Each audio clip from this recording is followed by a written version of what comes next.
যখন গভীর রাতে কোনো বান্দা জায়নামাজে বসে নীরবে যখন চোখের পানি ফেলে দেয়, তখন আমার আল্লাহ জিজ্ঞাসা করে, ফেরেশতা আমার বান্দারে কাঁদাই লোকে?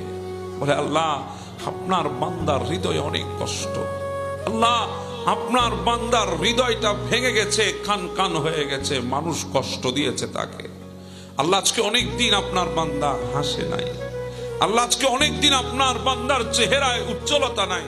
তখন আমার আল্লাহ জিজ্ঞাসা করে, ফেরেশতা আমার বান্দা কি হারিয়েছে? বলে, আল্লাহ সেটা তো আমাদের চাইতে আপনি ভালোই জানেন। এই কথা বলে ফেরেশতারাও কান্না শুরু করে।